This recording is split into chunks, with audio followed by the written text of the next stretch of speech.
Part 18 கிரியா யோகம் உனக்குள்ள ஒரு பயணம்.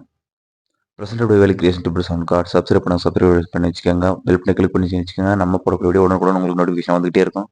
இன்னைக்கு பதில் நம்ம என்ன பார்க்க போறோம்னா, கிரியா பயணத்தில் கிரியா யோகத்தில் மகாவதர் பாபாஜியுடைய கிரியா யோகத்தில் அற்புதமான சீக்ரெட் விஷயங்களை வந்து பார்க்க போகிறோம். அந்த ஒரு பேசிக் நம்ம ஒரு ஒரு பயணம் செய்ய போகிறோம் அப்படின்னா அந்த பயணத்துக்கான பேசிக் நமக்கு தேவையில்லையா? அதே மாதிரி தான் இதில் வந்து நமக்கு பேசிக்ன்ற ஒரு சில விஷயங்கள் நம்ம வந்து இன்னைக்கு பதிவில் நான் சொல்ல போகிறேன். அது மெடிடேஷன் பண்ணக்கூடிய எல்லாத்துக்குமே எந்த விதமான மெடிடேஷன் ஆகட்டும், எந்த விதமான தியானமாகட்டும், இது வந்து பேசிக் கண்டிஷன். இந்த பேசிக் கண்டிஷன் தான் பார்த்தீங்கன்னா நமக்குள்ளே நம்ம பயணித்து அந்த உயிர்ன்ற அந்த அணு, அந்த உயிர் இருக்கு நமக்குள்ளே இருக்கிற அந்த உயிர் ஜீவன், அந்த பிரபஞ்ச சக்தியிலிருந்து வந்து நம்மக்கிட்ட ஒரு துளி நம்ம உடலில் இருக்கிற அந்த உயிரை, நமக்குள்ளே இருக்கிற அந்த பிரபஞ்சத்தை நம்ம பயணித்து தேடி அந்த உயிர் ஒளியுடைய தரிசனம் வாங்கணும் அப்படின்னா முதல்ல நம்ம இந்த பேசிக் கண்டிஷன் கண்டிப்பாக எல்லாருக்கும் இருந்தால் தான் ரொம்ப வேகமாக நம்ம பயணிச்சு போக முடியும். அது என்ன கண்டிஷன்றதை முதல்ல நம்ம பாயிட்டோன்னு. அது என்னன்னா, மௌனம் இறைவனின் மொழி, பணிவு, அமைதி, மௌனம் இவை ஞானத்தின் அறிகுறிகள். ஆகவே தான் ஞானிகள் அதிகம் பேசுவதில்லை அப்படின்னு சொல்கிறாங்க. இப்போ வந்து இதில் தெளிவாக உங்களுக்கு தெரிஞ்சிருக்கும். மௌனமாக இருக்கிறதுனால என்னுடைய மகா சூட்சும குரு என்ன சொல்லியிருக்கேன்னா,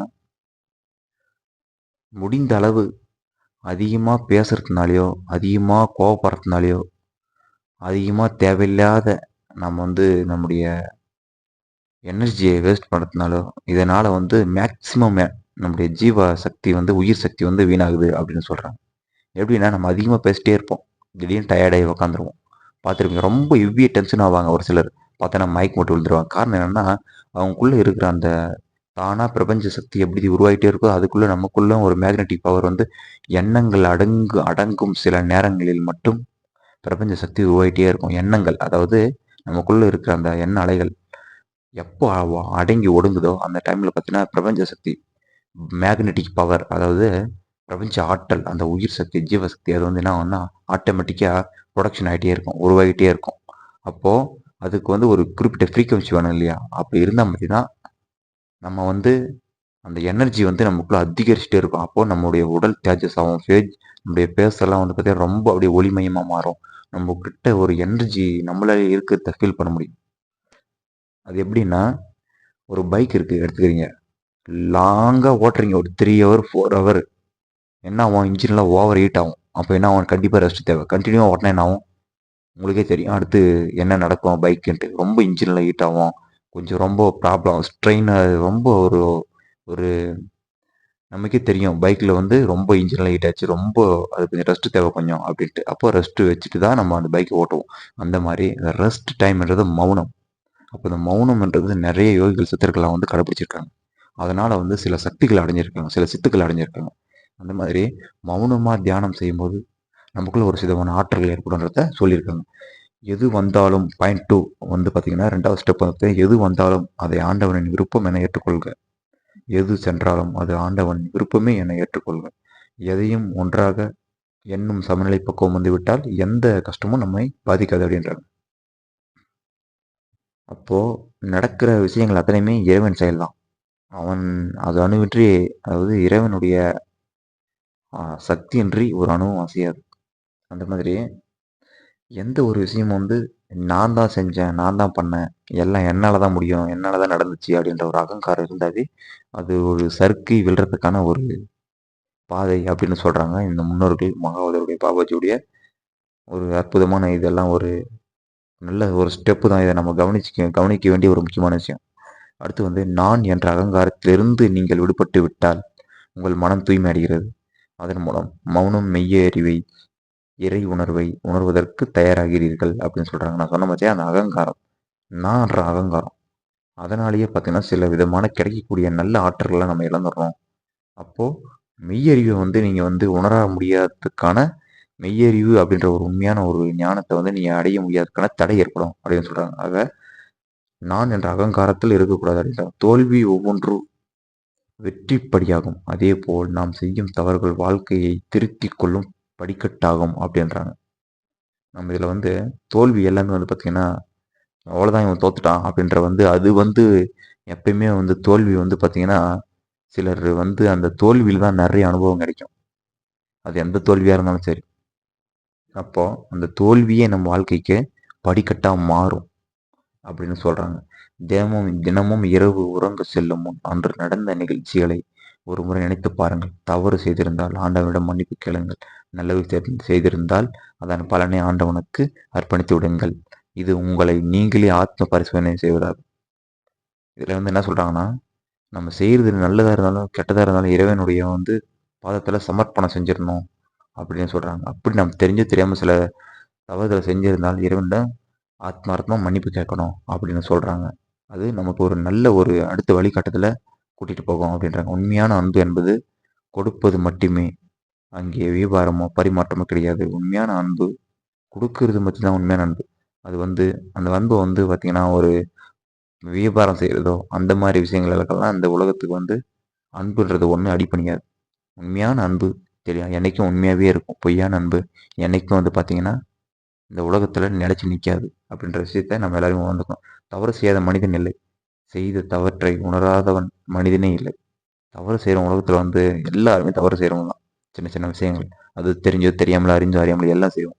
ஆனா, அத சுத்தமா திருத்திக்கவே முடியாது அப்படின்னு கடைசி வரை கன்டின்யூ பண்றாங்க பாரு. அது வந்து மனிதனே இல்லை அப்படின்ற மகாகுரு வந்து இங்க அது ஒரு முக்கியமா ஒரு பாயிண்ட் ஆஃப் வியூவா வைக்கிறார்.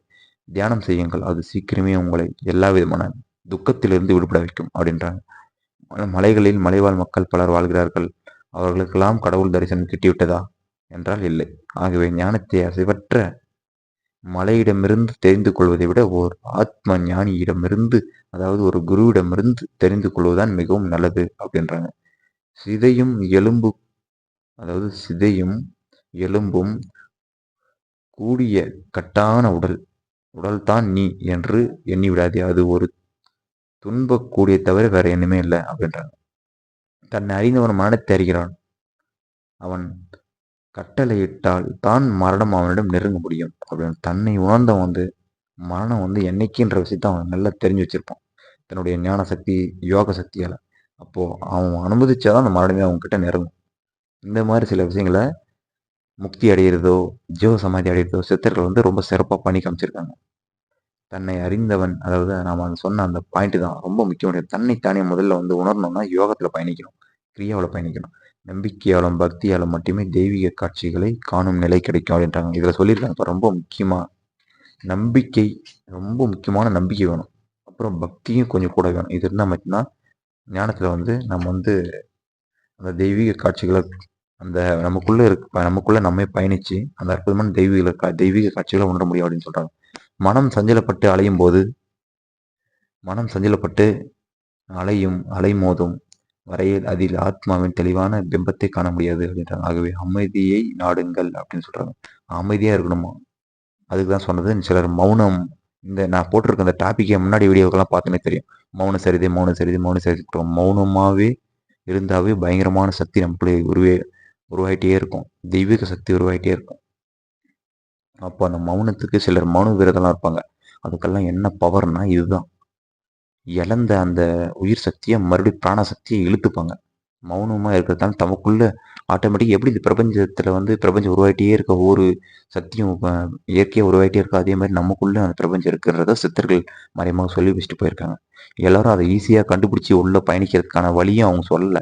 என்ன காரணம்னா, அந்த மாரி ஈஸியா பயணிச்சுட்டா, அனைத்து ஆத்மாக்களும் முக்தி அடைஞ்சிடும். அனைத்து ஆத்மாக்களும் முக்தி அடையணும் அப்படின்றது ஒரு விஷயம் இருந்தாலும் கூட, அவங்களுடைய கர்மாவுடைய பேலன்ஸ் இருக்கும். அப்போ கண்ட கண்ட கர்மாவெல்லாம் பண்ணிட்டு, ஈஸியா நீ வந்து உள்ள நுழைஞ்சு வந்துர முடியும். இறை தரிசனம் செய்றதுக்காக வந்துர முடியும் அப்படின்னா, அது அவ்வளோ சீக்கிரம் வந்து சில தடைகளை தாண்டி உள்ள போணும். அப்போ அந்த கர்மா கரையணும். கரைய கரைய கரைய ஆட்டோமேட்டிக்கா உங்களுக்கான ஆத்ம தரிசனத்துக்கான பாதை திறவு வாசலாக திறந்து உங்களுக்காக வழி இருக்கிற அந்த உங்களுக்காக ஓப்பனாவே இருக்கும் அப்படின்னு சொல்றாங்க. அதிவேகத்தில் இருக்கும் அதாவது அகத்தில் இருக்கும் அந்த ஆண்டவனை அறிந்தால்தான் அவரை புறத்திலும் காண முடியும். அகத்தில முதல்ல இறைவன் எல்லாருமே வெளியில இறைவனை தேடுறது ஒரு பக்கம் உண்மைதான்.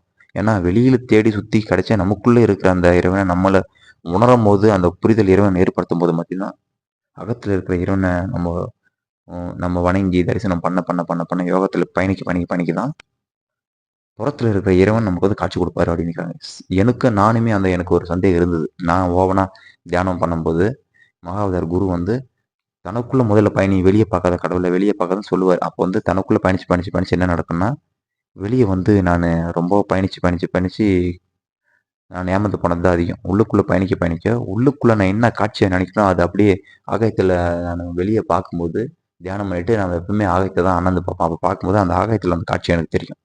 ரொம்ப பிரமிப்பா இருக்கும். அந்த மாதிரி ஒரு அற்புதமான விஷயம். எல்லாரும் நம்ம வந்து கிரியாவுல பயணிக்கிறது ரொம்ப ரொம்ப அற்புதமா இருக்கும்.